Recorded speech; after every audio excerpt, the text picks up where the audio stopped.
Amables amigos, welcome back to another episode of the Club Lucha Podcast. I'm one of your hosts, feuds, alongside Flo today, without Soups though. Yo. How you doing, Flo? I'm doing all right.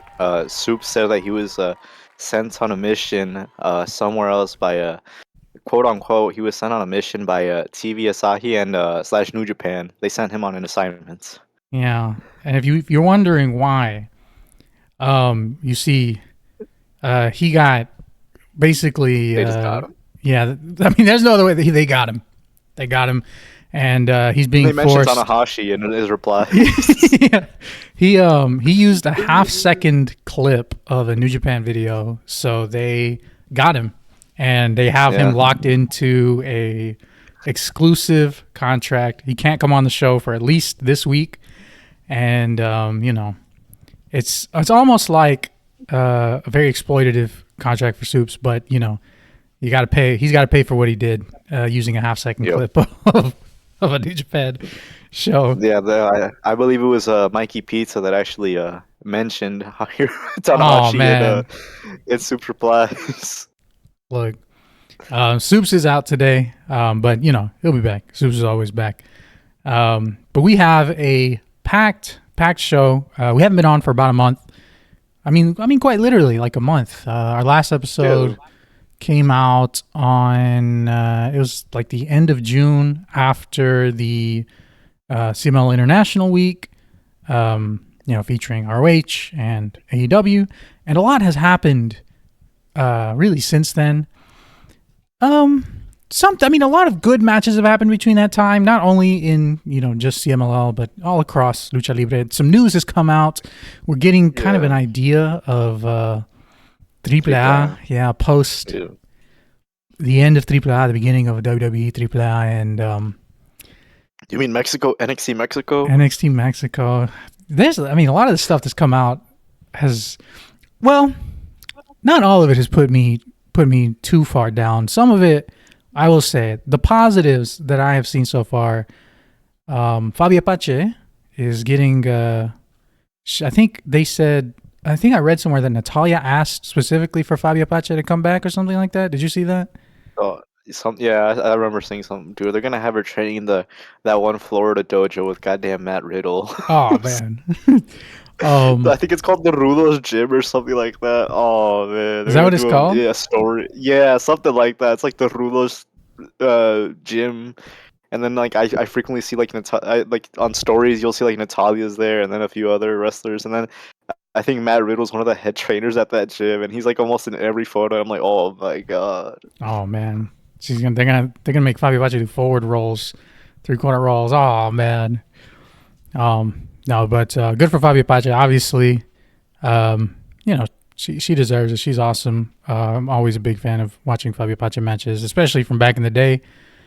So from what I've seen, I think they said they're gonna run a triple threat with Fabi, Natalia, and Lady Flamer. I think so. Something like that. Yeah. I've admittedly not been too tuned in to AAA. I have been watching here and there when someone streams it, but it's hard to watch it live and keep up with it. Honestly, I just don't want to keep up. I just don't want to keep up with it. Well, look, I understand why you don't want to keep up with it, because your boy Fiscal, bro. He's getting done, dude. He's getting sidelined for the Hell Brothers reunion. What the fuck is this? Man. Yeah, great young talent, Fiscal. Really tall. I mean, he's huge. I would have thought that he's like a guy they would love. No.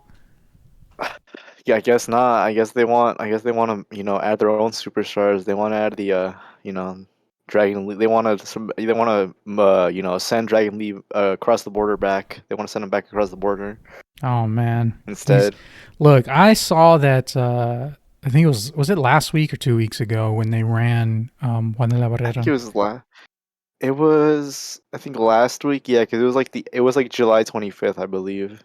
Okay. Now, whenever they ran, and then they had all the WWE stars, which, by the way, you could kind of guess that was going to happen because, and I made a tweet about it because I was like, Let me use my brain for a second. The WWE Super Show is the next day in the same city.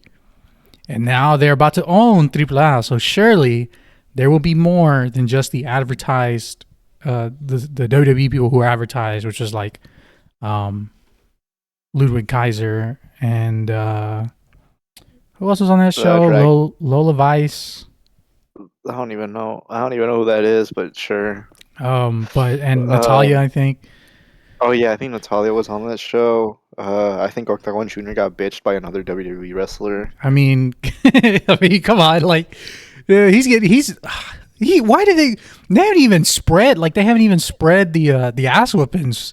They've just been whooping Octagon Jr.'s ass. Like Dom beat him in like 5 minutes, and then they want to give Laredo Kid a break for now. Yeah. Oh man, they've been getting whooped, man. Give them some wins, bro. They're the tag team. They're the tag team that gets their asses whooped. Yeah. Although I have seen they've not been back to TNA since the AAA sale, so I don't know what's going on there. It's kind of crazy. The TNA was like, yeah, tag team, we're going to give them a name. And, kind of like I don't know if they were about to get pushed or something, but. I doubt it. TNA probably forgot about the move. Like, damn, AJ Francis, that's what we really need to push. You saw that clip of him falling off that ladder, or him getting pushed off that ladder? That was hilarious. Nutsack first onto the ladder. Man, I don't even know. That looked like it hurt so bad. I was like, it's like his feet fell in between the ladders, but like, I always assumed you kind of wanted to land on that kind of flat so you could at least wouldn't crush your legs, but he's truly one of the wrestlers ever. What do I know? What do we know? We're not him, obviously, but TNA also on that, it was what was that? What was the name of that show? I didn't watch. It was like their biggest show. Yeah, I wasn't watching either. But Slammiversary? Was it? I don't know. I think their big show. It's either Slammiversary or Bound for Glory. I think. I think those are their two big shows. Yeah, I don't keep up with TNA really any. They didn't have any luchadores on the card. I didn't really have, and no one else really interests me in TNA right now. So I'm not really watching that much. But it looked gnarly. It looked brutal. I'm not gonna lie. We're back to AAA, like we were saying. Yeah, Dragon Lee comes out, and I think was he the first one to challenge Vikingo? And then I think so. Immediately after that, like the racist character. Yeah, Ludwig Kaiser comes out, which I did want to talk about this a little bit because I think it is. I mean, in a way, kind of funny because it's like one of those cases where.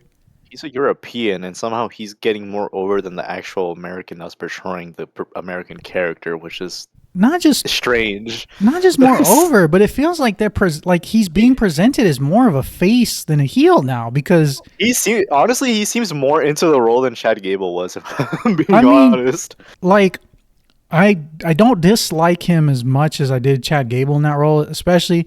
I don't know if they're still billing him from Gulf of America. I think they might have changed that.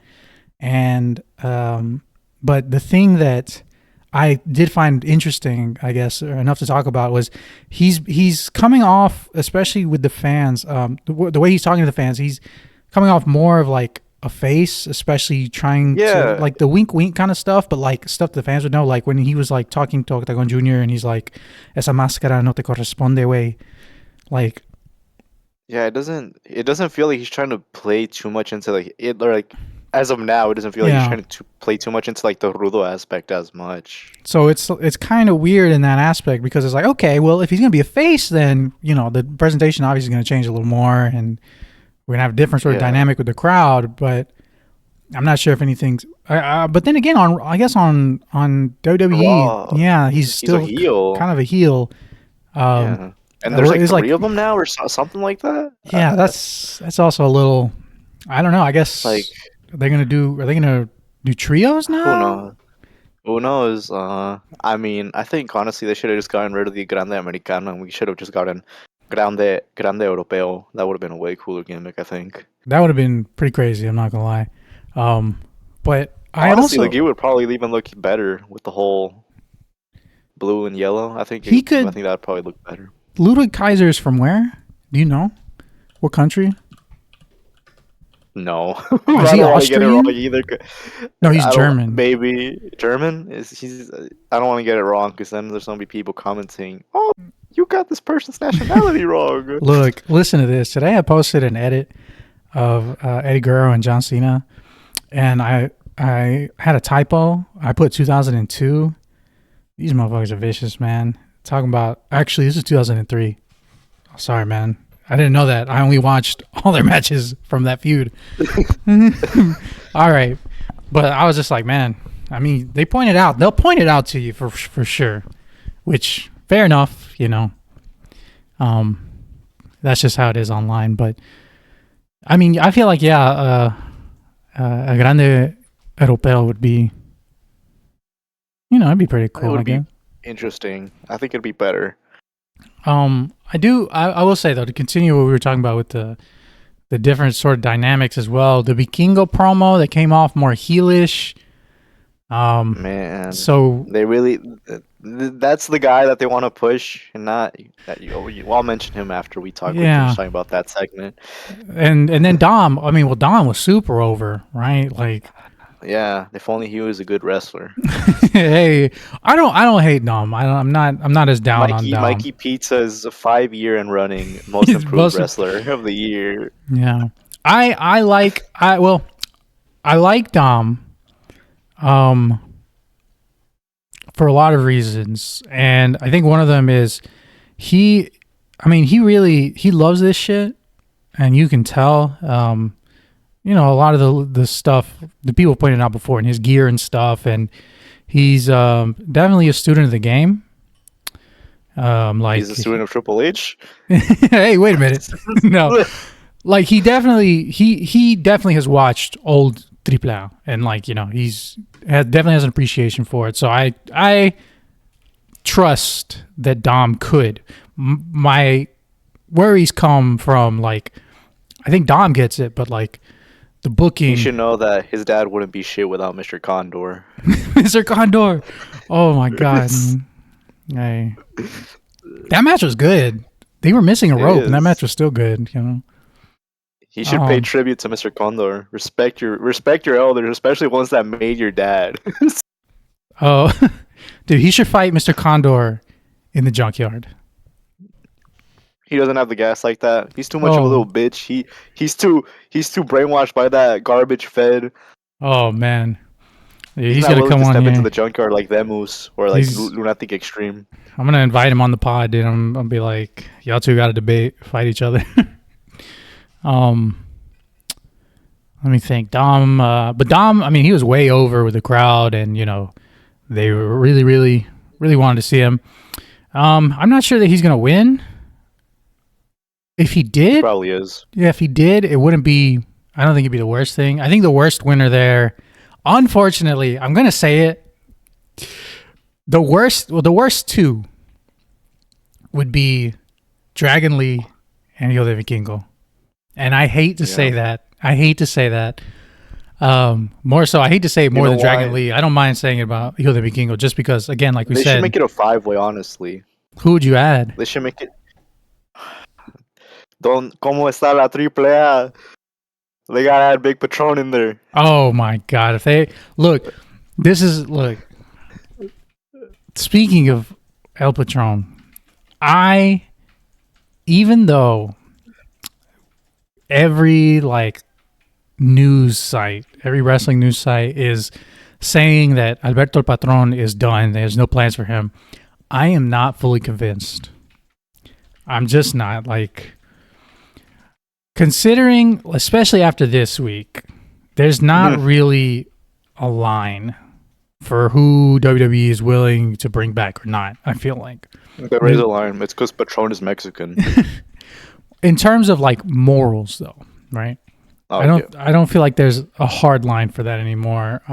They don't seem too worried about any sort of fan backlash for bringing certain people back and things like that, or certain. You know what I don't get about those arguments? Because I saw that you were arguing with people. Well, I didn't see that you were arguing with people, but I saw people replying to you under Twitter, or I think it was some other person. But yeah, the whole thing about Brock is a superstar. Brock is Brock's, superstar level and his, his notoriety in the United States. And I'm like, yeah, what else would be even better? If Patron was, brought in back to the WWE, because he's friends with a lot of like popular and big names like comedians and like celebrities in Mexico.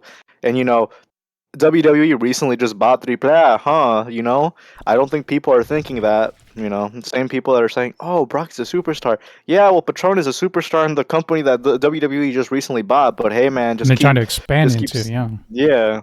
I get what you're saying. And just before anyone makes any assumptions here, we are not personally lobbying for this. I could not really care. I mean, like I've said before a million times, he just doesn't do it for me. Like I if he's gone, he's gone. I don't really care. What I am just pointing out is that the reactions that he was getting, right?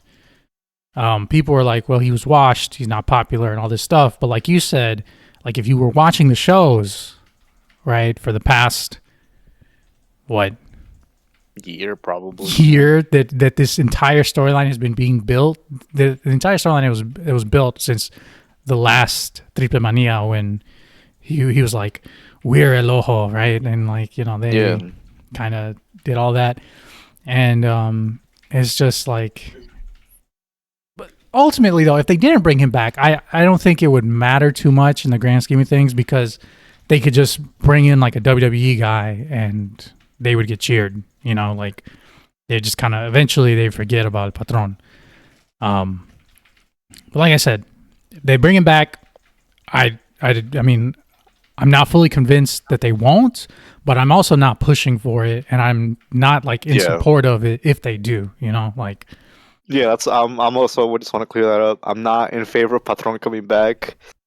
But if they're gonna hold this standard, those certain fans are like, oh yeah, Brock coming back is great, but then they're saying, oh no, Alberto El Patron coming back doesn't make any sense. He's not a superstar. It's like, well, yeah, well, he's a superstar. I want them to hold that double standard, because they're kind of bullshitting. Yeah, So if you're gonna do that reasoning, at least look at it from multiple point of views and don't just bullshit it. Okay? It would, like personally, I think he's past it. Washed. I don't really even think he's that great of like a Rudo, like to have gotten as big as. But I guess enough people did think that, and he was booked. I mean, he was booked like not. I want to say like he personally was unbeatable, because like there's a lot of moments in some of those matches where like the technicals had him, but then El Ojo kind of like helped him, and like it was like he was just more strategic about it, I guess. So, I saw some people look. I saw some people when he lost against El Mesias and he was like banished from AAA or whatever. I saw some people say it, just wait, like in the AAA comments talking about he's gonna come back at the Royal Rumble, and I was just like, oh, man, I don't know, I don't know if that's true. Well, man, July. We're gonna wait about like 5-6 months just for him to come back. I was just like, I really don't know this. If he's gonna come back, he's gonna come back like I would say within 2 months. And that's only, I feel like that's only if like AAA fans just are straight like on the gas about it. Like they continue to be like, we want Patron. Dude, like, if they fuck up like generally this bad, the pop that Patron is gonna get if he comes back is, dude, they have straight up just put themselves in a corner at this point. If it gets to that point where the fans are like asking for him that badly. I think though, I will say the argument for him not coming back, in terms of like, if the fan fervor for him dies down and they move on to somebody else, which I think that also could happen, like with Dom or like with Ludwig Kaiser, Grande Americano, right? I don't think there's any AAA guy right now that has been built, or booked to get that sort of like reaction from the fans right now, unfortunately. What do you mean, man? What about Mecha Wolf? Look, like it's like, oh, also speaking of WWE fans, why don't they bring up Mecha Wolf, huh? He's got allegations too. Look, because they're not keeping up with none of this. They're not really listening, which is why it's our job, I guess, to talk about it and be like, here's another point. But in a way, we're doing something I don't like to do, which is being devil's advocate. But I guess we're doing it in a way. I guess we're doing it in a way that we're not supporting them. We're not like advocating for them. We're just saying this is why other people are. Because there are other people. I mean, like, say what you want. Patron has fans. You know, they're very loud, and they. Not Foods. Soups is one of them. He would get so mad at us. We said that right now. He's always told us. I don't like this Patron bit. And now we're doing it on him because he can't defend himself. He's out here. New Japan has him out. Oh man, if he listens to this, Tanahashi. yeah, hashtag thank you Tanahashi. But there's no technico that's like built up to win. You know, there's no one who has that support behind them right now. Unfortunately, there's a lot of guys who could, but like, you know, that booking, the last year of booking has not helped anybody. And I am curious as to how, like, what is going to be different with, like, you know, are they going to be like, hey, Conan, that's a good idea, but we're not doing that? Or are they going to be like, no, we're in control now. Yeah, like Jeremy Borash, is he going to be the guy that's just like, this is what we're going to do, this is how we're going to do it? And, what if Jeremy Borash is a big fan of El Zorro? Oh, man. Is El Zorro still on shows? No, he's not in AAA. But I was gonna say, what if he's like, man, I really loved his Mega Campeonato. We're gonna bring it back for one last retirement. Bring it back, yeah. They're gonna run Orígenes 2 next year. They're gonna run back La Secta versus the Hell Brothers. Oh my god, that was terrible. But I will say, like, Messias in those matches was way worse than Messias like against like other people. I will say, I'm not saying Messias is still like, you know, top level or anything, but he's not. he was holding. He was at least holding it together for, I guess, more recent matches compared to when he just come back, which I guess makes sense. Because they did announce Messias as the leader of El Ojo now. Yeah. So now, okay. Please keep him away from Cibernetico. Please. I was going to say, but this makes me ask another question. El Hijo del Dr. Wagner Jr. was going to beat Messias. I'm assuming it was going to beat Messias for that Latin American Championship at Triplemania, right? I think it's still going to happen. Yeah, because I think Cubs announced that match was already announced for Triplemania. Yeah, but now I'm wondering, like, when is Triplemania? It's very, very close, right? Yes. And the last Hijo Dr. Wagner Jr. was against Mecha Wolf. The last match he had was against Mecha Wolf to face Messias, right? Like, that was the... Yeah, it was a test. Yeah. I feel like, but now Messias is the leader of El Ojo. I feel like there could have been a better way to tie that all up, you know? Get a little more hype, steam behind it. They have to pivot. They had to pivot hard. And it kind of just, I don't want to say it blew that, it didn't blow up that entire storyline because obviously they're still doing it, but it did take some steam out from behind it, I think. To be fair, that story was never that good to begin. Look, guy like me, I so badly wanted Hijo Dr. Wagner Jr. to be the next. Like, I wanted him to be the guy to beat Alberto Patron so he could get the rub and he could be the next guy for AAA. But I am so worried. That it's not like, it's not going to, I mean, well, obviously it's not going to happen like that anymore. But I don't know. I thought it was going to be El Fiscal. Look where that's gone. Oh, man. He might be in a worse spot than He might not even be on the card. He's not even gonna make it. So, speaking of the card, 5v5. Let's take a look at that really quick. We can tell you guys what is. We can tell you guys what is announced right now. Let's see. So, all right, let's start with. First match, well, we already talked about it. Hijo del Dr. Wagner Jr. versus El Messias for the Latin American Championship. It's a match. It's gonna be a match. Thankfully, we don't have Joe Henry and Moose. I believe in you, Wagner. Yes, I believe in you, Wagner. You can do it. Then we have Pagano and Psycho Clown against Los Garza. Sure. Until Pagano Pagano had. doesn't injure himself. I was gonna say Pagano had a storyline going with somebody too, didn't he? Mecha Wolf. Oh man! So they just kind of toss out one Psycho and Pagano against Los Garza. Which I will say, one thing I do like about Los Garza is Angel Garza. His comments about the cities that he's working in for Triplemania are really funny. Talk about these places don't have internet. Oh, I mean, he's good as like a snobby kind of like rich guy. Oh, you're from this backwater place. I'm from Monterrey. Like, I do appreciate that. I don't know He's lucky El Patron got kicked before before he was able to make the comments about San Luis Potosí. Oh man. What if they come back and El Patron is teaming with them now? You saw that thing where Los Garza and Andrade were like pushing for El Patron to come back? Yeah.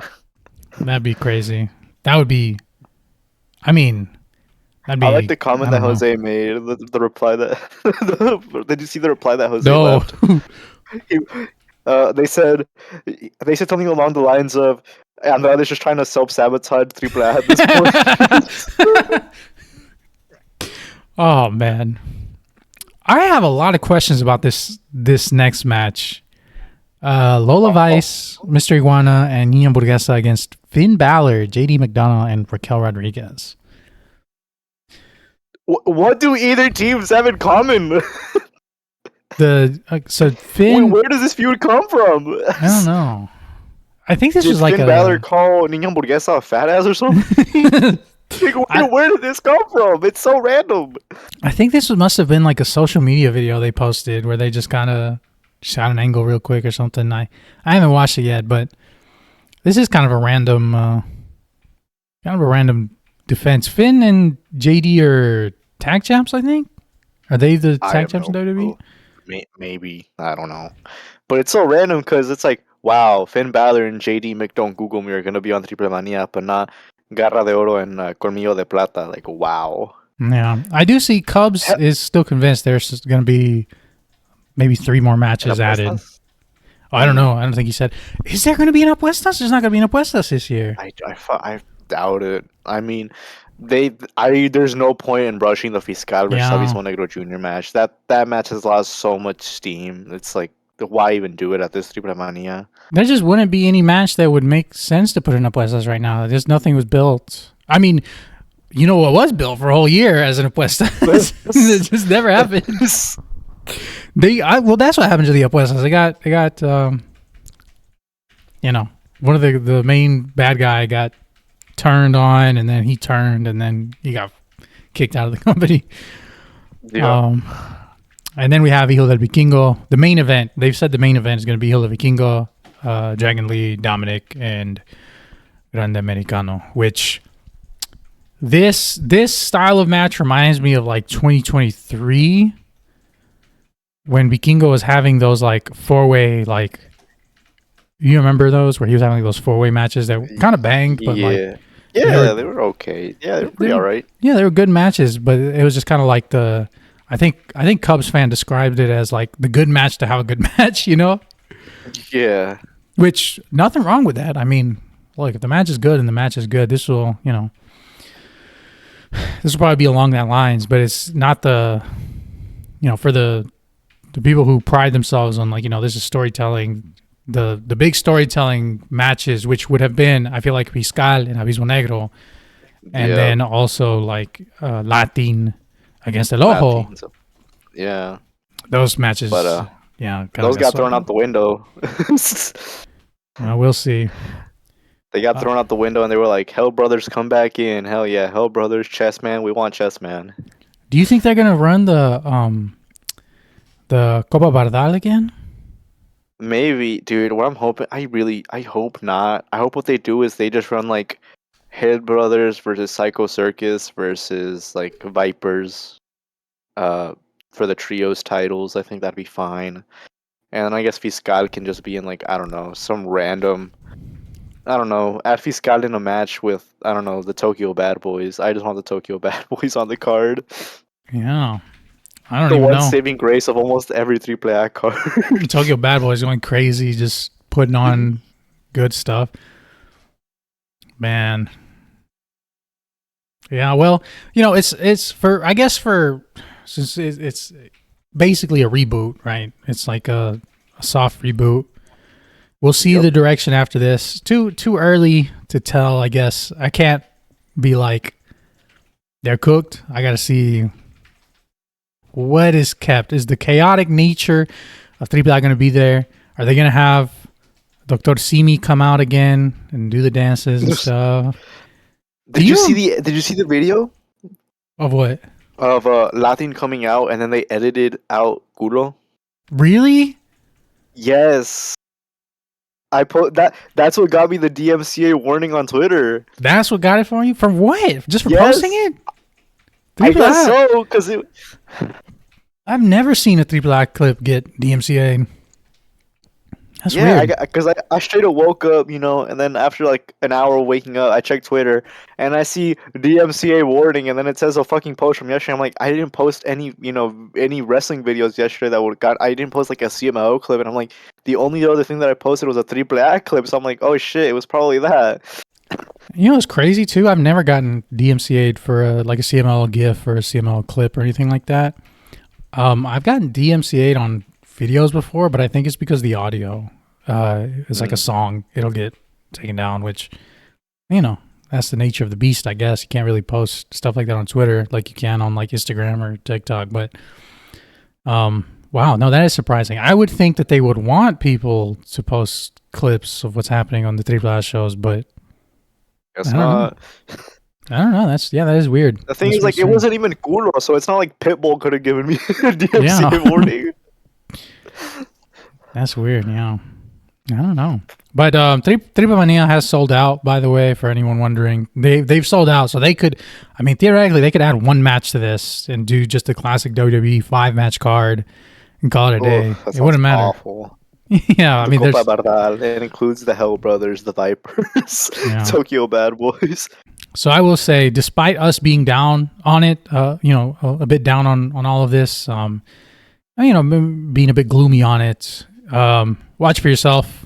Obviously, form your own opinions, and just know that obviously there is a lot of people with interest in it. So much so that it is sold out, and it's going to have a lot of motion, I guess, behind it already. So this is just our opinions, just our perspectives. So don't get too twisted up in a knot about that if it feels like we're down on it or anything. Did you see who's getting added to the AAA Hall of Fame? Yep. You GOAT. Awful. Conan. Rey Mysterio is going to be there. Of course he is. Mr. I need to get testicle surgery. Hey, wait. That's him. Dude, he had like 100 billion surgeries on his left knee. We got to tell Gio to hop into the VC to do. Oh man.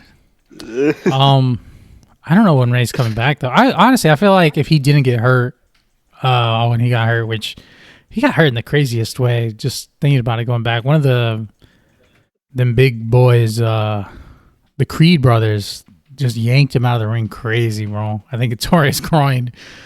Like, I know. Look, I don't think I've seen anything really much about them. I thought like when they got called up, I remember reading a lot of people being like, "Yeah, they're next up." But like since then, I've really not heard anything. They haven't made too much noise really. And then they cooked Rey Mysterio, so I can't imagine people are like, damn, because undoubtedly Rey would have been on Triplemania, right? Like. Probably. I'm sure he'll appear, He'll be in the crowd next to Maricela. Yeah, oh, for sure. He'll probably do a little dance, whenever he's in the crowd. They pan to Rey, he does his little dance. And like that, the one gif at the one gif. Yeah. Whatever he's at UFC events. Yeah. always catch him in the crowd and doing his little dance. I'm just like, all right, man. Look, he's probably a fun guy to be around. Seems like a fun dude. Obviously, too. I'm sure he's probably not Conan, but Look, if this was CMLL, I'm gonna say it like this, dude. If this was CMLL and Dom had a title match and Ray was in the crowd, or Ray was ringside, that's kind of like Dom's winning, In this case, no. But there's been wrestlers that have had their parents in the crowd and they don't win shit. Yeah. Like when they had Shero late last year challenge Guerrero Maya Jr. They brought his dad all the way from Puebla just to have him lose. I think Sanelli. I think there was a match where Sanelli brought Mano Negra and she lost. Yeah, I think that was Noche de Campeones last year too. Yeah. It was Noche de Campeones. But you know what was really funny? I may have already told this story before, and if I have, oh well. But at Homenaje a dos Leyendas, when Sandokan won, and they cut to his dad in the crowd wearing the mask, I was at my friend's house, and when they cut to him, when they cut to him, I literally said, "That's Sandokan's dad right there." And they were just like, they would not believe it. They were like, "You're so full of shit. That's just some random guy." Because they were like, "That's just some random guy with a mascot. That's not his dad." I was like, "I swear to God, that is Sandokan Jr.'s dad. He had like the same mascot." And they're like, "That's just a fan. That's just a random guy." I was like, "No, that is his dad." Like, they would not believe me. They still don't believe me, but just a anecdote there that I thought, I don't know. Yeah, but we'll see. We'll see where Triple goes. Yeah, that's Triple. Oh, another Triple news. According to some sources, they're saying that there's going to be a performance center built late in the second half of 2026. I'm sure they're going to send some random white guy over there to train them in the WWE style, or maybe Ricky Marvin finally gets revenge and he gets to train people. Look, Ricky Marvin has been authentic lucha libre. Look, I don't hate Ricky Marvin. I think he's one of the most underrated, underappreciated performers. But I think the way that he's just so bitter, like I get it, but at the same time, saying that you hate the authentic lucha libre style is like just why. Like, look, he definitely has made a few plays. He likes to say that in a lot of interviews. He would love to be a coach. But like you said, that whole story about the performance center and stuff, to me, like, I don't know. I'm not. You saw the tweet that I made.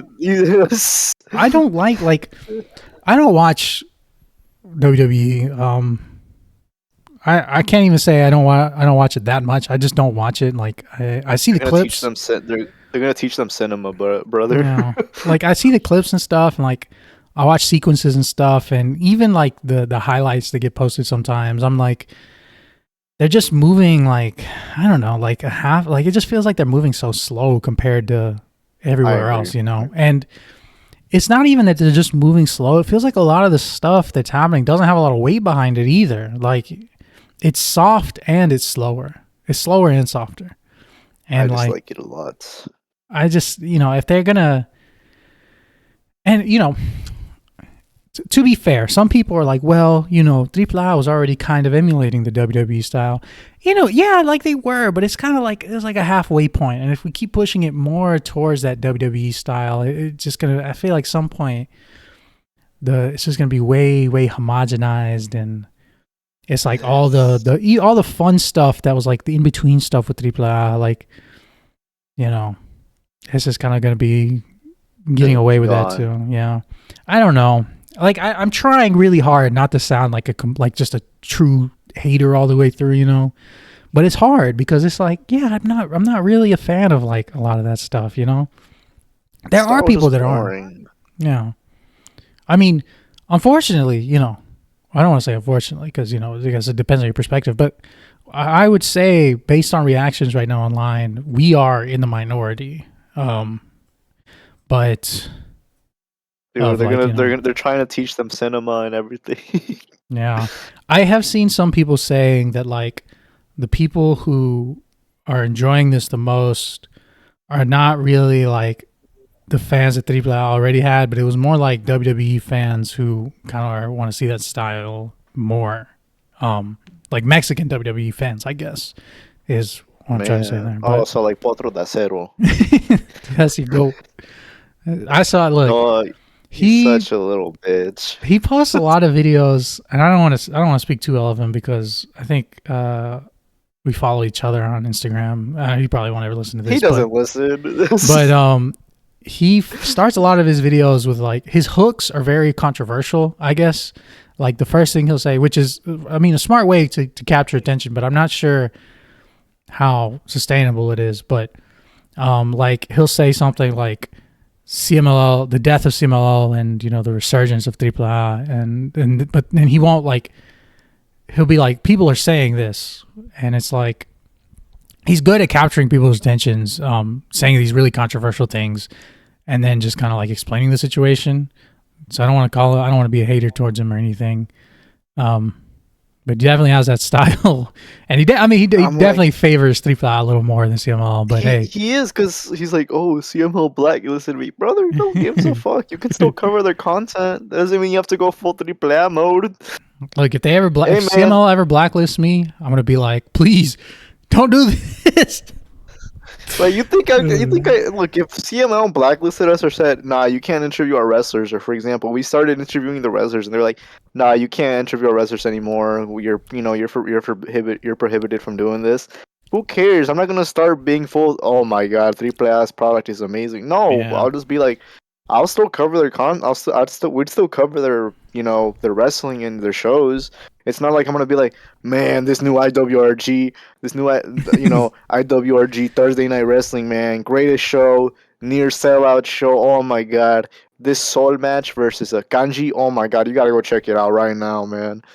Speaking of CML and AAA are both in the shitters. IWRG, Naucalpan, we stay on top. We have Wisin El Perro.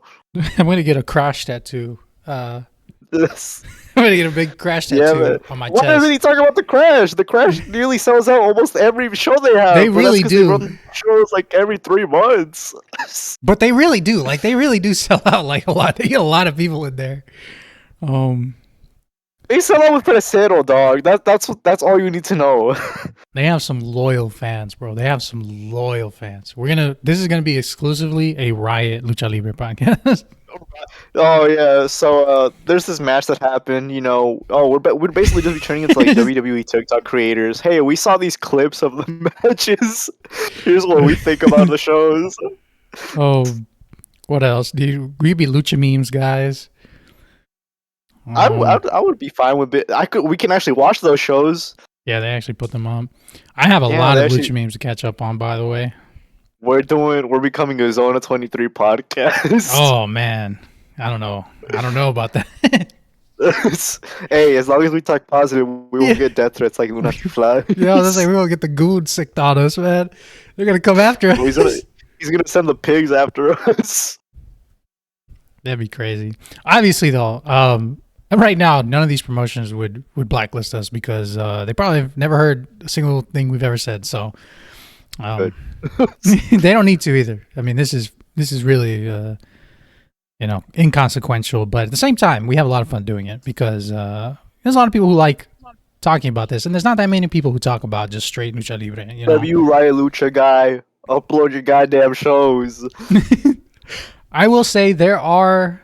I have noticed, obviously, because of the WWE sale. There are more people moving into creating stuff for Lucha Libre, which is good. Obviously more eyes on the product is always good.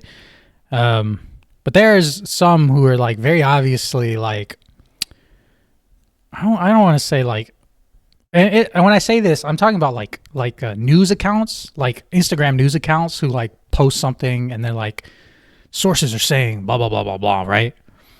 And obviously we try and stay away from stuff like that. We'll talk about it if we hear about it, but like we don't ever have scoops. That's the thing. Yeah. We never have scoops. We never have news. We talk about it, commentary, discussion, opinions, stuff like that. Obviously, like very, very low level stuff like that. We don't have sources. We don't have scoops. But I've noticed. You don't have scoops. Flo has scoops. I don't have scoops. Oh, but I've noticed that like English creators are starting to kind of do that with like some lucha, but they just like Their sources are Dave Meltzer and Brian Alvarez. And not that, they just like get the details like wrong, or they'll put a picture of the wrong guy. Like it's they're like, not really sure who they're talking about. Here's like CML are interested or not. WWE are interested in bringing back CML wrestler Místico, and then they put a picture of like, I don't know, fucking Fresero Jr. up on. Dude, it's like they'll use the wrong guy, and it's like, I understand, like, you know, you're chasing that, you know, that new freshness, but it's like, you know, we all make mistakes. I'm not bashing them for making a mistake or anything, but you know, just go over it with another comb. I say, as I left a single typo and got called out for it today, you know, but This is you know, just you know, with the same weight you would do everything else, just, you know, double check your stuff. Is all I'm saying about that. Anyways, we can move on. We just talked about this for 46 minutes. CML time, I guess. Yeah, we don't have to. I mean, there's so many shows that we missed. We can just hit some of the highlights and some of the stuff you liked, some of the stuff you didn't like. In July, what do you got? I don't. I liked Los Calavera brothers. Yeah, I like Los Hermanos Calavera versus Los Atrapasueños. I thought that match was very fun. I agree. I'll tell you something I really liked. I'll tell you something I loved throughout July. Los Herederos. Yeah, they were grinding. Great. I mean, they have had. They got great a matches. good match out of Dragon Rojo Jr. in 2025. Look, they're up next. Whoever was like, you know what, let's put these three together. Great idea. Legitimately great idea, because the three of them were just kind of like, I don't know, it almost felt like they were just doing like nothing. Put on random trios, you know, or maybe they'll have the random they'll have like a random relámpago, right? But now, like as a unit, like they kind of you take all the best attributes of the three of them, and like, you know, they're really good together. You know, all their matches have just been whoo-wee. Great stuff. What else have you liked here in July from CMLL? I enjoyed. Damn, I need to hold on. Let me look at some matches that happened in July. Oh, I liked the what was that one match? I let me tell you what I didn't like. The Leyenda de Plata eliminators. Oh, get the knockout tournament style out of here. Torneo Cibernético is the only way that it should be run, okay? Yeah. Like, stop with this whole seeding battle royal and then knockout. No, why? Who wants that? Oh, the flow is just so hard to follow on those. Like, you have, because you get like what 5, maybe less singles matches, but they're all like 3 to 5 minutes, with maybe the longest one being the last semifinal that maybe gets like 8 or 9 minutes. Yeah, I understand there's like a historical precedent to it or whatever, right? Like, you know, that's how they did things way back in the day. But like the Torneo Cibernético to get the finalists is just way more cohesive, more action, fast-paced, more intense. Like, and you get to see way more combinations of people that usually don't work together. Exactly. You know? Exactly. But you know, back to the positives. You know, starting off in July, I really liked Arcalis, Rayo Metálico, Stigma, and Sherwas. So, you know, La Fuerza Poblana versus Los Hermanos Calavera, Infarto en Cráneo. I thought that match was really fun. Relevos Atómicos. A lot we need more of those. They should. I mean, Calaveras and Infarto. Give them a good name. They seem to be a new. We can name them like Cardiac Arrest or something. I mean, Triple H's worst nightmare. Perfect name. Look, that's really funny, but no, I mean, yes, it's they're really good together. And a Cubs fan pointed this out. CMLL really are setting a lot of trios now, you know, like good. We need that's Yeah. why certain promotions, that's why Dragon Gate works so well sometimes because they're unit based. Yeah. I don't But watch like please, any Dragon Gate, but I trust you. more factions. Like I'm fine with more groups, but please keep the two. We can have more groups, but keep the 2 out of 3 falls, please. Yeah. Do not become woke and make everything one single fall, please. I definitely have been loving the new trios they set up. So I agree with you there. Big fan of that. I did really like the Leyenda de Plata final with Máscara Dorada and Neon. And I'll stay quiet on that match. I thought I was inspired to give the win to Neon there. You could have easily like that. You could have easily given it to Máscara Dorada again, but I think that's a good show of faith in Neon and what he can do. Dog, I'm looking at the cage matches that happened in July. Who the fuck rated these Turbio versus Leonos? Did somebody rate that? Yes. On what? What they show is that actually on? wrote 15th of July. Like why? Oh my god, somebody did rate that. Sure, man. If you're really that big of a Leono fan, go ahead, man. That's not even a match I Leono. would rate. Yeah, that's not even a match I would rate. That's really funny. What else? What else happened this month? I really enjoyed from the beginning of the month. Ángel de Oro and Bárbaro Cavernario versus Neon and Titan. That was good. Good match. The thing with CMLL is they put on a lot of good matches. They did, because I can say, like, for example, this women's match from a Tuesday, I really enjoyed. I remember enjoying it. I remember being fun when I was watching it live. Candela and Valkyria versus Kira and Tabata. That one was pretty fun. See, they put on so many good ones that it's like when we don't talk about them immediately, it's hard to remember to go back and talk about them. You know? Yeah. God. Let me think. I can tell you something that happened in August that I really didn't like. Flip Gordon getting hurt. Oh yeah, that sucked. Man, that sucks. Flip is out for a minute. I think he said he tore some tendon in his knee. Yeah, he's gonna be out for I think months, because it doesn't look like a few weeks injury, more like a month. Yeah, he posted about it on Instagram. I saw the post today. I was like, man, Flip, you were awesome, man. I wanted to see more Flip. I really like. You can go back. I think you can go back. When did he debut? It was like late 2023. I think. Yeah, I think. Late 2023 or. But when he first got there, I remember we were all like, Yeah. But I mean, he won me over fast. Yeah. Yeah. He's impressed. Really good. If anybody is still pushing that, like, if anybody is like dogging him for like his work in the U.S. and they're like, well, Flip wasn't very good or something like that, unless they are talking about his work in CMLL, his recent work, I don't want to hear any opinions on Flip Gordon other than what he's doing in CMLL, because it's really good. Yeah. Let me see. I rated one of these shows, actually. I rated 7.25. I'm the only rating for the show. I gave it an 8. I rated the show. I didn't rate any of the matches. That's so funny. What was her first match in CML that she had? I enjoyed this match quite a bit. I thought it was pretty decent.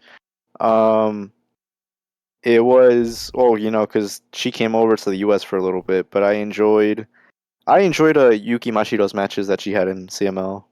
Yeah, she was good. She was real good. She was awesome. That one Era match where Era like got cooked, man. Era still, I'm still on the Era fan train or whatever, but sometimes, man, she gets cooked and I'm just like, oh man, show me what you can do, Era. And then she gets cooked like that and I'm like, oh, you have to try that again. You have to get back. I was honestly low-key kind of mad this month, or in the month of July, because I was like, where's Hijo del Villano Tercero? I want to see Hijo del Villano Tercero more. And then now he's finally starting to get booked more. But I was like, where is my guy? Where is he? And he got booked like a few times. Did you notice that on Cage Match, Okumura and Yutani have a different name than what they called them on CMLL? Which I did, yeah. That is interesting. Also, Doki was there for quite literally 3 days. 3 days. He dipped. It's probably because he's like the G1 is going on. They don't need me. Might as well make a trip to Mexico. Interesting, really. I mean, when they announced him, I was like, "Oh, he's gonna be there for like a week." That fool was there for 3 days, and it's a short vacation during the G1 season. Yeah, I respect it. Just popped in. Interesting. What else? What else was good in July? Ooh, I'll talk about a show that happened in July that I'll count it as a CML show because half the people there were CML wrestlers. The CML versus Lucha Memes show. Yes. Oh my God. Judas el Traidor versus Sandokan Jr. I heard that was awesome. Godly. Awesome match. Dude, Judas was bleeding from his bald forehead. Sandokan was also bleeding a little bit. Good headbutts. Awesome brawling. Great match. Definitely want to seek out other matches to seek out from that show. Avisman versus Rugido. I heard that was good. People that say that Rugido is a mediocre wrestler, shut up. Go watch that Avisman match. Rey Espartano versus Difunto, that was pretty good. Cerebro Negro versus Shell was okay. I thought it was good up until the finish. But yeah, just honestly, very much a show worth watching. I gotta watch that. See, I gotta cough up the $20 for IWTV, and it's not $20. It's like 10. I think. Oh my bad! Yeah. I thought it was like $20. No. Yeah, I need to cough up that and go back and watch like all the Lucha Meme shows. It's just so hard. There's just so little time. I've been playing too much Donkey Kong. Look, that new Donkey Kong game, quick aside, that new Donkey Kong game is the best game I've played all year. That is so fun. I've been having a blast with it. I beat the game actually, and now I'm going back to collect all the bananas. That's where I am on that. But I have heard that that Sandokan match was godly. So it was. If I'm being honest, I think it's his best singles match ever. Ever? I'd say, look, man, I like a certain style, and I fucking love that. I loved what he did with Judas el Traidor. So, I mean, that's fair. That's fair. Look, man, there was blood too, so that gives it bonus points. Bandito in? I bet you that Sandokan versus MJF match is not gonna have blood in it. Yeah. What were we talking about, Bandito? Yeah, it won't.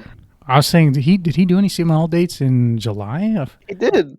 The Leyenda de Plata Eliminator. Yeah. It was him, Místico, and someone else. I think was it Atlantis Jr.? I think it might have been Atlantis Jr. Versus El Galeón Fantasma. Yeah, it was. Yeah.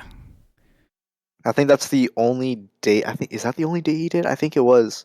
I think so. Morto's work. Yeah, because unless Morto's worked his Fiend. Yeah, Morto's worked his Fiend 3 weeks, I believe. Yeah, right. Yeah, he did. Yeah, 3 weeks in a row. God, awful.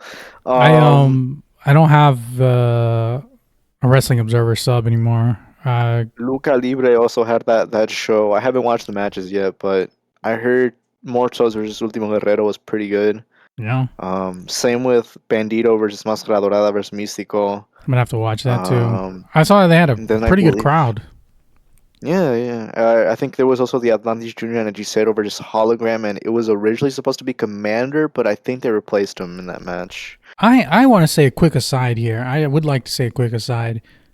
Speaking of that Lucha Libre show, there's like a narrative that some people like to run with about CMLL. There's like, oh, nobody gives a shit about. They don't draw outside of Ciudad de Mexico. Like, nobody gives a shit about them outside of their arenas or whatever. But like, if you've been keeping up and watching like when CMLL guys go on like a indie promotion show, or like, and they have like whoever they're working with that in another city, like if you're looking at those crowds, like they're drawing pretty well now. Like I think that narrative is kind of dead.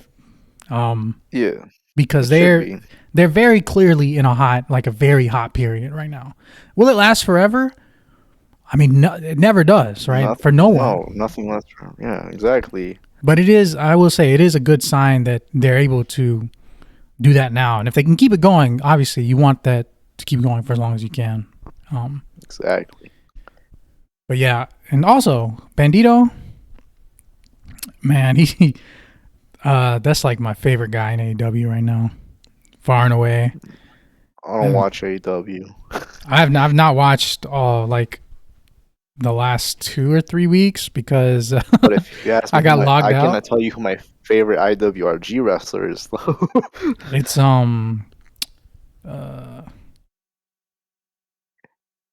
I can't even. Dude, he barely shows up. He's always in and out. Sometimes he'll pop up, sometimes no. No, my favorite IWRG wrestler is probably still Hellboy. I mean, Hellboy or Villano Quinto Jr. Villano Quinto Jr. is awesome. I haven't watched a lot of IWRG lately. Dude, they had a title match between Dr. Wagner Jr. and Villano Quinto Jr. It was so disappointing. I was expecting these two to just brawl. I was expecting them to brawl in the crowd like crazy. It was for the heavyweight title, and I was like, I'm expecting a bunch of blood, but dude, they were such a boring style. They brawled, but it was like the most boring brawling ever. I was like, I came in with such high expectations, and I was left so disappointed. I saw some controversy from IWRG about they brought in another Rocambole, like a different guy who also worked as Rocambole, who's not related to those Villanos? No, he's not related to those Villanos, but he worked as Rocambole in the 1980s, I believe that's what they said, when it wasn't IWRG, but it was, Arena Naucalpan. Mm-hmm. And, it wasn't, Villano Quinto that was, working under the character. It was somebody else. Yeah, I read there was like Rocambole Jr. was finished with IWRG, like he's not gonna... Was that part of the storyline? He said, I think he posted on Facebook, I forgot when, but he said, after this month, I'm done working IWRG, which I think it might have been August, I think. Mm-hmm. So he still has, I think, this month. Supposedly, wrestlers always say they're done with certain X promotion, and then, they always come back, so. You should go work the Crash. Oh, God. Yeah, man, go work the Crash so he gets placed with Las Shotas. Trying to think. Where would he go? I guess where could he pop up at if he's not in IWRG anymore? Fresero Promotions. Oh man, he's just working Promociones. Fresero, yup. You should go train. Go train El Último Guerrero. He wouldn't show up in Penta's promotion. Penta's promotion sucks. You been watching it? They do shows? It's streamed on. It's streamed on Mas Lucha, so it's kind of worth it. It's like it's free, so. Mm-hmm. I mean, look, when I'm not doing anything and I see a Mas Lucha stream up, I'll click on it. I play it in the background. I will say though, over the last month, really the only thing I've been watching current is CMLL, and then I'll watch like obviously a lot of stuff on YouTube. I've been watching a lot of Perrito Aguayo Jr. A lot of his early stuff. I'm trying to I don't know, almost I think I talked about this in the last episode. This is how long I've been at it. God almighty. Kind of like almost like a match guide almost, but like a long one that starts when he's in Triple right now. I remember you talking about I think you talked about it in another episode, like a few episodes back. About the video. I've been watching so much. Like right now, I am at watching his matches with Juan Big. No, no. I will say though, I watched his match with Super Parka. I think it was for an indie. Oh yeah, my I think I know the one you're talking about. It's in Monterrey, god! no? Yes. Oh Yeah, my it's a good one. god, dude. Look, let me put people on really quick. For if you don't understand, if you're not using this to watch old lucha, Wait, Hijo del Perrito or Conan Big? no, you little perrito. Is this? Let me put y'all on to something for those of you who are not aware, who are listeners and who like watching old lucha libre matches, because I feel like it's very well known. Obviously, it's very well known for people who are already watching a lot of this old stuff. But like, if you don't know and like you want to watch older matches, Cage Match cannot tell you really. It can't direct you to where that match is. If you understand what I'm saying there, like. You can see a match happen, and then you can go search for it. You might not be able to find it because it was never uploaded, right? If you use Lucha Database, in their search, they have a box that you can click where it filters matches so that you can only watch, like it'll only pull up matches that have an uploaded video. So obviously, like if you have a favorite or like somebody you want to get into more, right? And you go on like, Lucha let's DB. say you want to get into Moscow, then La Merced or something like that. Yeah, you go on there and you go to Match Finder, and it gives you the option, and you can just look for Moscow La Merced. It's like a drop down menu, and you can just type in like the first few letters, and you'll go down to where the M's are, and then you just find him. That right? You click him, and you can choose obviously like the promotion if you want to watch specifically, you know, from a single promotion, or if you want to watch him specifically in singles matches, in trios, multi-man matches. And then there's like a box you can click that's like for uploaded videos only. And once it filters, it pulls up this list of every match that has an upload. And then there's a little icon next to the match on the right-hand side where you can click, and it links to a YouTube channel, or like, you know, I think sometimes they also link to like Daily Motion. Some of the links are broken, I will say, because some of these channels have been deleted. But I have found a lot this way. And, you know, for people who already use it, they're probably like, well, duh, you know. But like for people who don't, like if you don't know this exists, it's an incredible tool, you know. I'm actually a little bit ashamed that I've never talked about it earlier before, but it's like... He's been gatekeeping it, don't trust. I've been gatekeeping it. Oh, I've been gatekeeping Hijo de Perro Guayo trios matches from 1998. Even though it's like listed at the bottom of Cubs fans. Yeah, it's down there. Look, there's a lot of people who are not like, you know, as tuned in to some of these things. Hijo del Perro Guayo against El Tejano, hair versus hair. Have you watched that one? It's like from 2000. Yeah, that was a good one. That was awesome. And then like Hijo del Perro against Hector Garza in those street fights in 2001. Dude, I thought those were so good. Like I was watching so many of these, and like obviously there's like it's not just like the major promotions too. There's like, you know, if they're working indies in like Monterrey, or they're working in Tijuana, they're working, you know, other places that you know, more like independent. Somebody shot a video of it and it's uploaded, you know, it'll link it. Yeah, but that's crazy, because I remember there's some matches that are just crazy like to find. Like I remember there was I think it's a match from the 90s. It was between Apollo Dantes and Silver King, and it's straight up just a fan cam of like in the 90s of Arena Puebla. There's like a lot, like, and I'm like, is this like the oldest video we have of Arena Puebla? And I'm like, it might be. It's possible. I mean, there's like good stuff in here too. Some of these too, you have to understand as well, like when you're watching Lucha Libre on YouTube, unless it's like from the last year, you're not getting 1080p, brother. Like you're getting 144. You're getting 144, you're getting 240, you're getting 360. 360, yeah. And at best, you're getting 480. If you find one with 480, that is great quality, man. Like that's exactly what you're looking for. Anyway, that entire tangent aside, if you're not using Lucha Database, Lucha DB, use it. You may find a lot of things you like on there, you know. from wrestlers you like. Anyways, Speaking of Conan Big, you watched that match? He actually had a match in July. I did not watch it, but I did see a clip of it. The suplex or the DDT. Yes. I mean, Oh my god, that looked vicious. Like, bro, the greatest wrestler ever. That's how you bump, brothers. half DDT, half suplex. I don't even know what to say. What a wrestler, man! It was versus Dr. Wagner Jr. Match of the year in my opinion.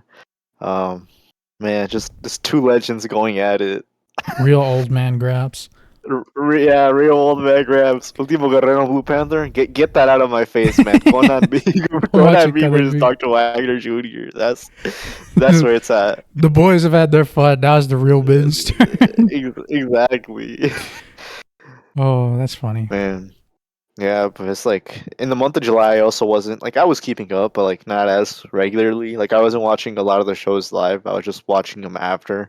And honestly, besides that, I was mainly more just watching like if I'm like, oh hey look, this indie show has a match that looked pretty cool. I just look for it. I'll wait like a week or a couple days for it to pop up, and it pops up. So I go scavenging for random channels on YouTube that somehow it's like a fan cam of it. Some random person just uploads their fan cam that they have with the match. I'm like, okay, I'll watch it.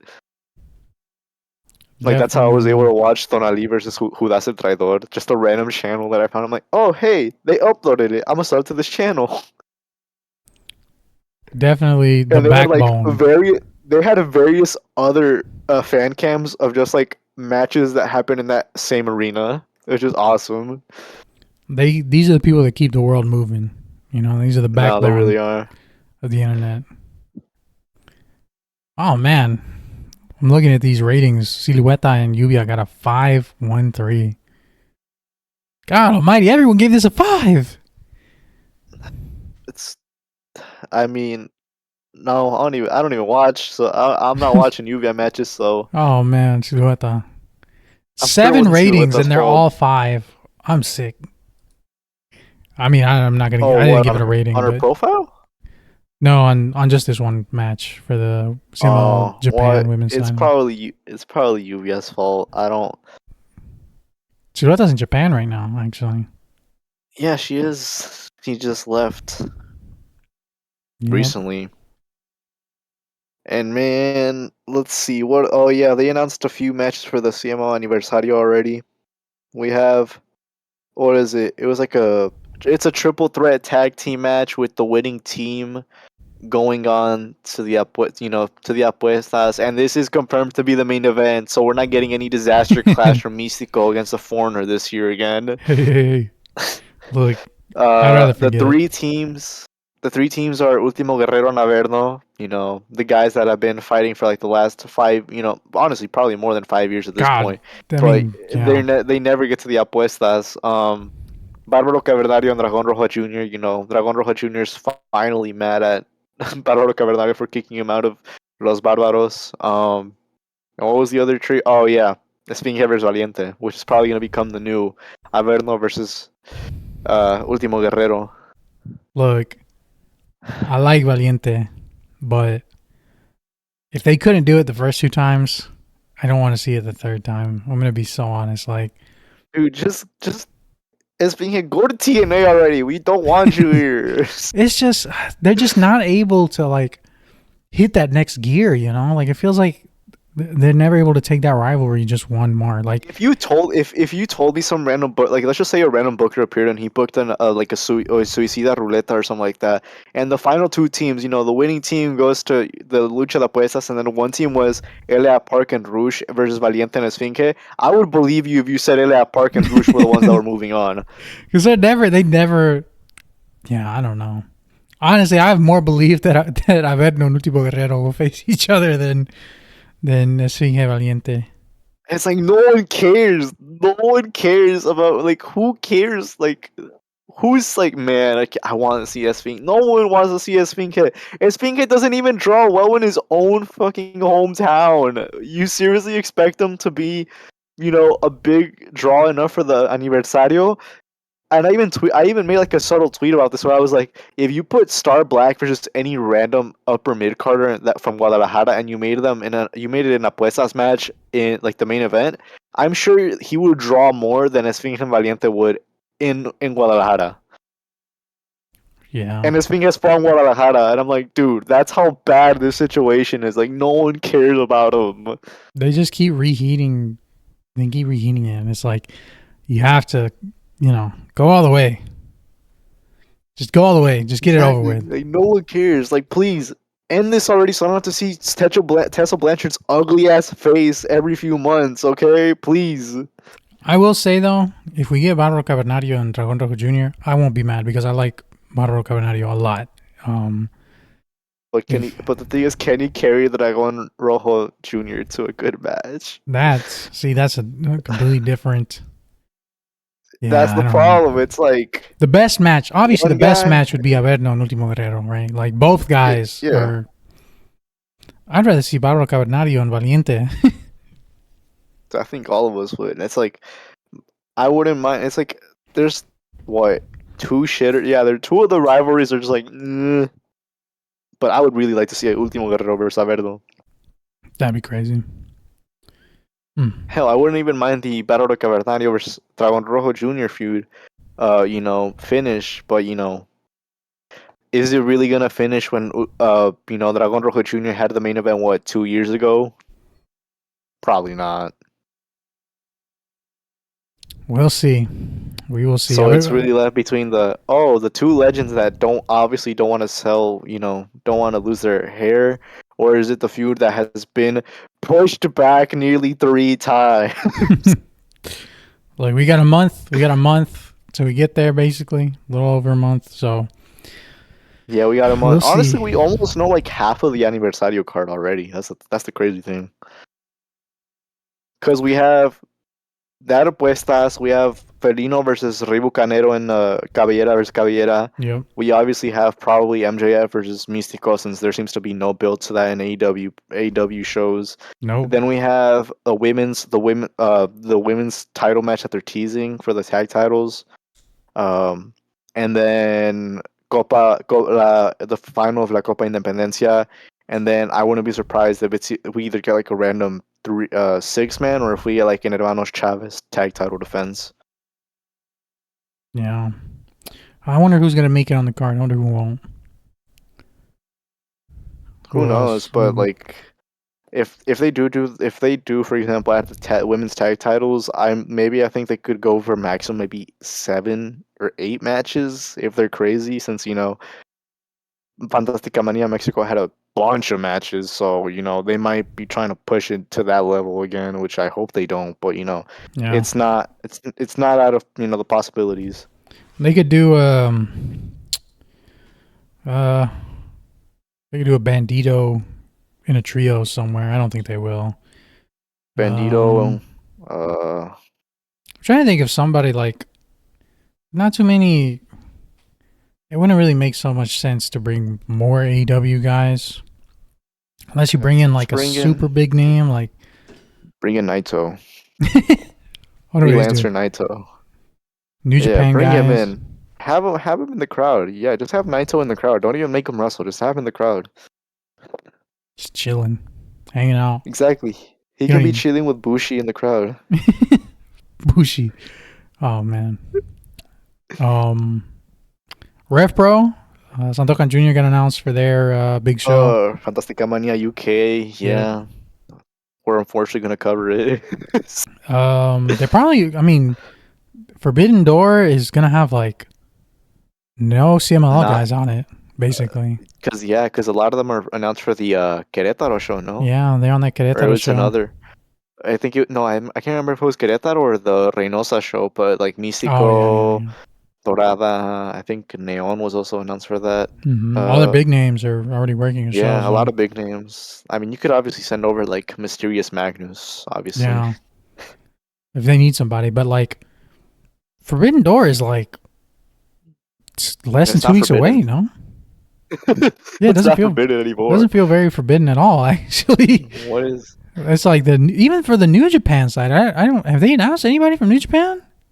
No, the only thing that they've announced that actually is actually sort of forbidden is the four-way women's TBS Yeah, title yeah. match, which is gonna have one AW wrestler, obviously Mercedes, and then one person from Stardom and one from CML. They're gonna get La Catalina. Maybe, Actually, no, I don't think they should do but Catalina because I don't I want her to prefer lose again. Scotty. They should send Candela. Scotty, send Scotty. God, if they send Scotty, that'd be crazy. Scotty should be the person to beat Mercedes for every one of her titles. I think. Send India Sue. Send Lady Metal for the Oh three man, fans of her. I really wouldn't want them to send Persephone again. I mean, obviously, like it'd be good exposure, but like, Send ISIS. oh man, Dana Easy. Send Haruchita. Haruchita would be a good pick, honestly. I think Yeah, anyone but Lluvia. it's so funny. We're recording this, and they're gonna probably tell us who they're gonna send, like who's gonna be in like the qualifying match or whatever God, tonight on yeah, Informa. on Informa. Oh yeah, speaking on Informa, they're putting up the Noche de Campeones polls tonight. Yeah. Um, So get ready. In this next episode, well, get ready to do voter fraud. We're about to push. We are pushing Reiko Meta or Capitan Suicida into a title match. If they're on any poll, we are doing voter fraud and we are pushing them onto that show. I was gonna say if any of our goats get on these polls, I'm gonna be posting about it like every day. I'm gonna be like, get on Exactly. and vote for, whoever. If they do one for the national lightweight title, and they put Troglodita in that poll, we are spamming votes for that man. He's awesome. Every day I'm gonna vote. I'm gonna put hashtag Troglodita Tribe. Vote for him tonight, or vote for Troglodita him every Tribe. 2 hours. Exactly. Vote for him right now. Stop whatever you're doing. Go vote for him on CML.com right now. What are y'all doing? Get to it. Get to voting. I hope they do a tag title one. Because I think Rob also said that it would be cool if they did like a world tag title one, which if they did, I would like a world tag title one, but then at the same time, it's like, I don't know if I can suffer another Villanos loss. Yeah, no, I mean that's literally exactly it. Like, Because they would put like a Villanos, Depredadores, and then Panthers, and then it would be like 70% Villanos, then someone somehow bots the vote, and then the Predadores start coming back slowly, and then Panthers end up with like 9%, 9% of the vote. oh man, Bro, I feel so bad for the Panthers. They can never win any polls. they put on a good one here recently. Like what, last week? You know who does need to defend his title though? Máscara Dorada. He has not defended that title even once. Yeah, he should. I agree. He needs to have who are some welterweights in CML? Like, is Barbosa a welterweight? I don't. You That's the know, thing. I don't know. So I you feel could like sometimes I can tell looking at him, but then sometimes it's like, I mean, not if I so were to put sure. one, maybe this is biased for me, but I'd put like, Barbosa, Capitan I Suicida. was literally about to say Capitan Suicida. I was quite Yeah, literally about to say that. like Have a longer just version, some of dude. those. Because when they had those singles, Yeah, that short singles matches in Leyenda de Plata, and they did Capitan Suicida and Máscara Dorada, I was like, I would love to see this in a long form. Like exactly. these Have two like guys are crazy. exactly have Capitan Suicida. Uh, Not Magia Blanca. Magia Blanca is already a champion. Yeah, Capitan Suicida, Barbosa, and let's see who else. Who else is a welterweight? That's Hmm, not a champion, obviously. I that's don't the know, key like word. Adrenalina or someone, or what's that? What's his name? Explosivo, yeah, Explosivo. Explosivo. Yeah, Explosivo would be Yeah, have good. him, yeah, someone like that. And then I don't know, you could do. Oh, Heredero should 100% defend. I think at Noche de Campeones. Yeah. Yep. Herederos, like imagine having the poll where it's like Herederos, then you have three trios. You can have. I wouldn't do Los Viajeros because they just defended. I would do like Las Bestias del Infierno, Mm-hmm. Kuma and los Gemelos Diablo, God, that would be good. um, Fuerza Poblana. I would add them, and then why not? Instead of putting the Panthers in the tag title, put them in the national trios titles one. Like, Yeah. I would be so sold for Herederos versus Akuma and Los Gemelos Diablo, like 100%. I would be so down for that. I wonder if any. No, surely not. No, I don't think they will for What? this one. I was gonna say if there's gonna be any partner teams on any of those polls, or like any partner Probably. I wouldn't think wrestlers. so. Yeah, I can't. It just doesn't Yeah, come to I don't think mind so. unless it'd be somebody like. Well, no, Lady no, Frost and like someone else. yeah. I don't know. Oh, and then we're obviously gonna get our annual Último Dragoncito versus Pequeño Pierrot match. The classic. Every year. We're running it every year. Or maybe they just don't defend the minis title this year. Because Rob Viper brought up the idea that, they could do the Micros title, which has never been defended on Noche de Campeones. Yeah, que bonito or que malito would win that. Probably que malito would Yeah, win it in the it would landslide. be like Tengu as the champion. The polls options are like que bonito, que malito. And then what's the name of that one guy? Duende Blanco. Yeah, Duende Blanco or something like that. Yeah, I mean, there's not a deep division. There's like 6 Atomo, guys. Samuel, Oh yeah, Atomo, Perico Zacarias. Perico Zacarias, Mije, which I haven't seen Mije in a match in a minute, actually. I don't think we want to. But something to keep an eye on for sure, those polls, and we're going to talk about them when they come out. Definitely going to Obviously, make a push. They're not. Obviously, the world heavyweight champion's not defending. Gran Guerrero.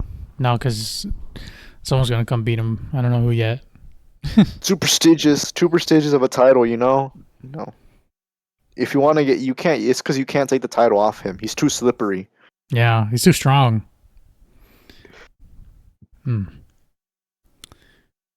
All right. What else? What else have we got? We're nearing here the hour and a half mark. Unfortunately, MJF won a world championship in CML. He beat Averno for that belt. When Averno beat Pablo Cavernario for that belt at last year's Homenaje a dos Leyendas. Just a really good match. That match was awesome. It was. And then Sandokan came out and challenged. God. Sandokan, he's the guy, man. He's the guy. He's the guy, and they're gonna make him lose to this jackass, dude. Oh my god. I'm also like alongside. I was trying to make a smaller match guide for Sandokan matches from like I don't want to say like the start of his career, but like the last few years at least. You're gonna look up his matches when he was Caim or whatever. There's none. Like I did look them up. His most there might recent be someone one, like Facebook. Yeah. I was using the Lucha database, and his first one that's recorded is just clipped. And it's not even as Cain. It says Hijo del Bucanero Jr. Oh yeah, so damn, that's that's the second character. So,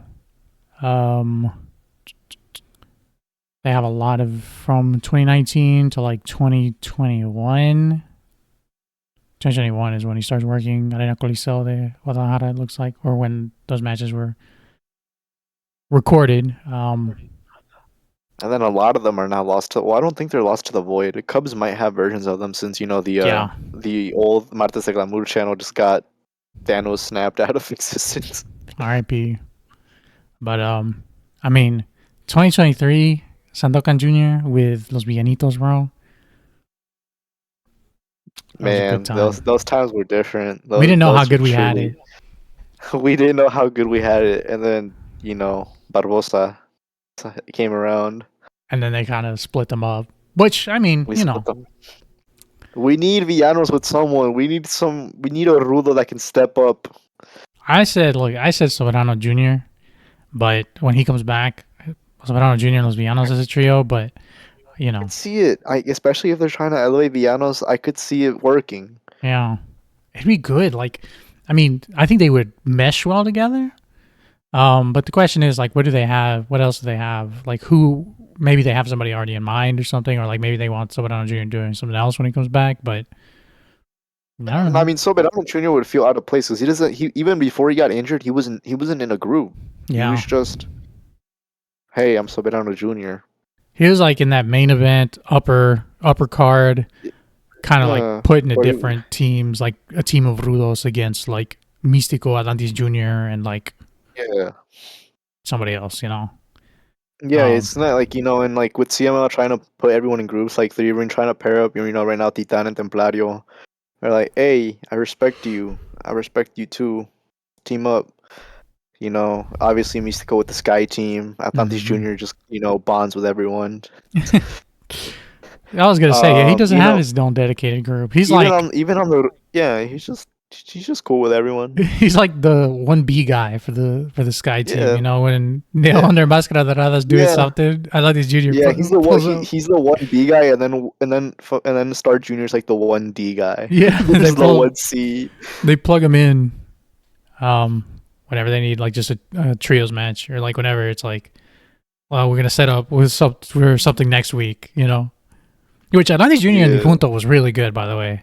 If you haven't watched it yet, for anyone who hasn't, definitely worth watching. But yeah, it's funny. But yeah, even on the Rudo side, like everyone's being paired up. But there is some people that obviously haven't been paired up, like Hechicero. But Hechicero frequently teams with Los Hermanos Chavez, and it's like they don't need to make that an official faction because there's really no point. But it's just like they're obviously grouped together the most often. So you can just assume they're not an official group, but that's he's their common tag team people that he teams with. Yeah. Which they're saying they got those dual contracts now with AEW. Some people are saying that. Let's get Leono a dual contract. Leono, hashtag we want Leono. Hashtag we want Leono. I want a Leono, Rayo Metálico, and Star Black faction. They have nothing in common, but let's make it a group. They just kick out Fugas and Explosivo, I guess. That's a good idea. We should kick out Fugas from CML. Hey, wait a minute.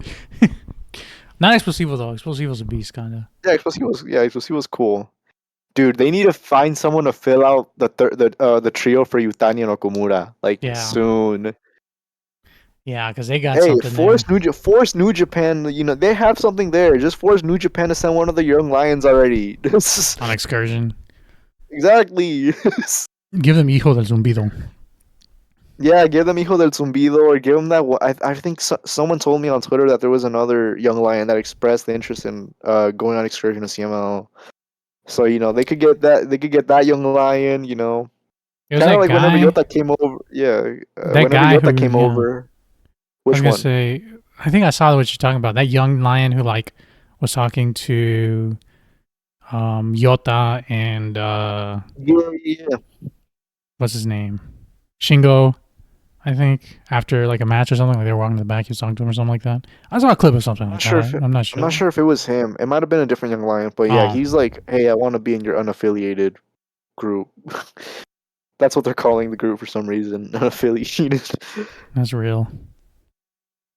Damn. But yeah, so and just send over a young lion. Yota had he got lucky. Thankfully, that Terrible was out with an injury, so he just got placed with Los Hermanos Chavez all the time. Oh man, I haven't seen Terrible. Maybe I've just not been paying attention as much, but Terrible is still in Los Barbaros. Yeah, I haven't seen one of his matches in a minute though. It feels like, well, not on a Friday. Oh yeah, he doesn't appear on Fridays often. I think he only appears really on Tuesdays now. Tuesdays, Sundays it feels like too, I think. Sundays. I don't even think we see him often on Saturdays anymore. Yeah. Because it's always like a rotation with CML. Like Terrible hasn't appeared as often, I feel. Same with Elemental. But that's just the CML schedule and cycle. So yeah. Which sucks, because that means that we're probably not going to see Los Hermanos Calavera as often in the next 2 months. Because they absolutely rule. But then, they're still based in Guadalajara, so you can't really do much. Yeah. They got to move. They got to get it down there. They got to finish college, because I think that's why they haven't based in that. I think that's why they haven't moved yet. Oh. Trying to get that degree. Education. Yeah, get your education for everybody. That's what's which is weird. crazy because they already got their merch store before basically 99% of the CML roster. The Look, only wrestler that I think beat them to it was Shelwa with an actual website. I was gonna say I'm trying to launch the Club Lucha merch store here soon. I've started putting things together for that, so keep an eye Yes. out for everybody listening. It'll come soon. I've been working on it forever. It's hard. It's hard to think of designs for a shirt, that are not bad or too simple. Trying to make it worth buying. Yeah, we're making a Fresero Junior, half Oh Fresero Junior, man, half Pierrot shirt. rivalry of the decade. Right? Yeah. I mean, people want to talk about uh, whatever their favorite WWE superstar is versus whatever other guy in WWE. Man, Fresero Junior and Pierrot are fighting everywhere. Tijuana, San Luis Potosí, Ciudad de Mexico, That's real. That's real everywhere. fight forever right there. Everywhere you imagine. This is the new generation's LA Park versus Rouge right You here. want to talk about Sami Zayn and Kevin Owens, bro? I want to talk about Brazil Junior. Yeah, Fresero Junior, Pierrot. There was actually like a new indie that popped up out of randomly, and they announced the card. I'm like, oh, this show's not looking too bad. And then they announced Fresero Junior. They announced Pierrot Junior first for the show, and I'm like, oh god, this is leading where I think it is, isn't it?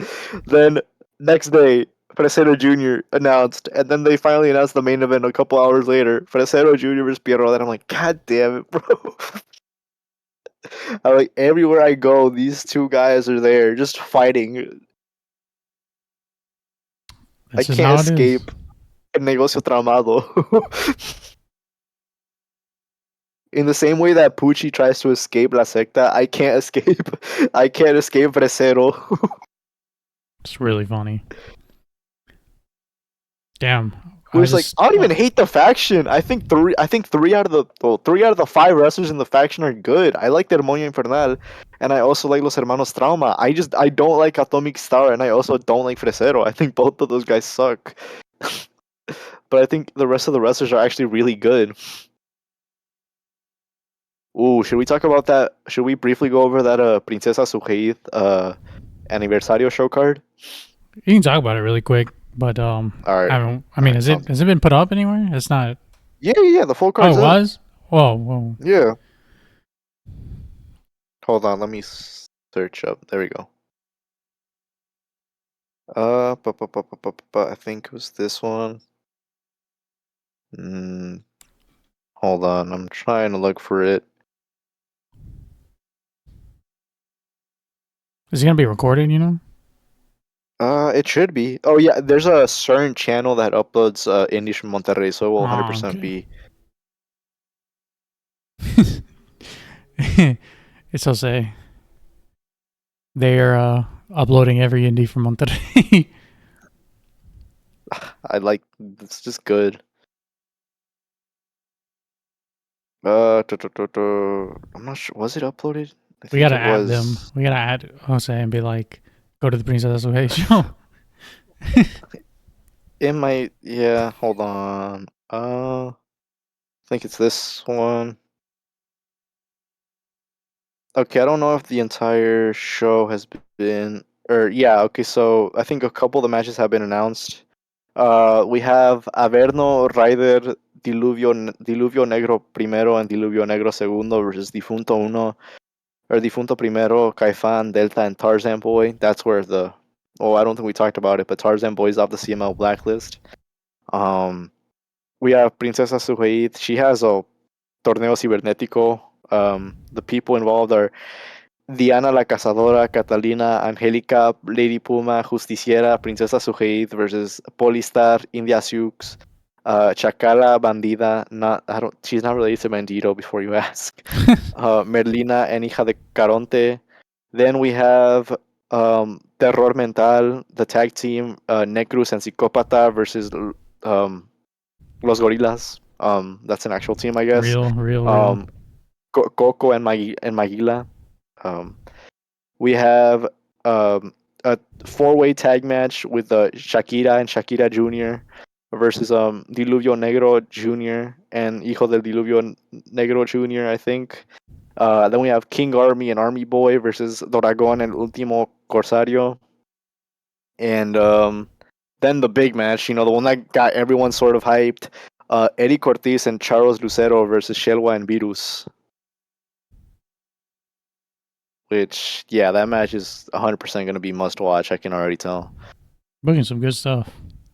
It is some good stuff. Princess Hey, Booker of the Year off one show. Yeah, I mean, it's better than a lot of a lot of the other shows that have been booked this year. So it's real stuff. I was gonna say, I we're think we're not nearing the minded. end here because we're at Yes. hour 40. You want to drop the announcement? Yeah. Floke has a special announcement for everyone, so I'm gonna give him the floor for this. So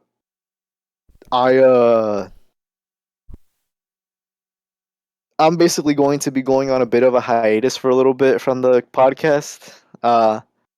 I'm moving to a different state in the USA, so I'm going to be a little busy with that currently. I'm still obviously going to, be on Twitter, supposedly aggregating according to, being an aggregator according to some people.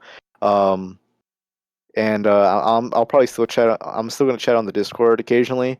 But I'm gonna be a little busy, so I won't have exactly my setup that I usually have, so I won't be able to record any podcast episodes for maybe 1 or 2 months. But once that gets back on track, I will probably be back on here maybe by like late September, early October, hopefully. So I'm hoping to try to get this done as soon as possible so I can come back onto the podcast and talk about IWRG and every other promotion that we like. That's true. Obviously, Floke is an integral part of the Club Lucha Podcast. Second ever host. It used to be just me, and then me and Floke, and then me, Floke, and Soups. Obviously, life happens. Podcast will keep going with about the same level of regularity. If I'm able to get Soups on back from TV Asahi, then obviously it'll be me and Soups. And then obviously Floke is always welcome to come on whenever we record. And when he comes back, obviously we will accept him back with open arms. Like he said, he'll be back. It's just a short hiatus for Floke, and I will try to keep recording episodes as best I can. Obviously, when things happen and there's conversations to be had, things to discuss, things like that, then podcast will surely be brought in. But obviously, Floke is still definitely an integral part of the team here. So great co-host. So yes, yeah, I think that's a good place to wrap this episode up, actually. I agree. So hell yeah. Thank you again to everyone who's listening. Right now we're recording this about 8:30 on a Wednesday. If it's not up tomorrow, it'll be up on Friday, but it will be out before the weekend. Again, thank you all for listening. Really appreciate the support. Obviously, we'll be back. We love this. We love talking about this. We love talking about this and having people listen and talking with them about it as well. The more people who are watching Lucha Libre, the better. It's right now in a very good spot in that, all types of promotions, all types of shows are drawing really nice crowds everywhere, all across Mexico. And, there's been an interest. I feel like recently, especially over the last year, there's been an interest from international fans as well. Whereas earlier, obviously there's always been people who watch it from all over the world, but I feel like it's hitting a different type of fan now, and they're starting to get interested in it. And, that's always good. So we appreciate that. And we appreciate you guys listening to us talk about all of these things when we do. So again, thank you guys so much. Peace. Yeah. All right. See y'all.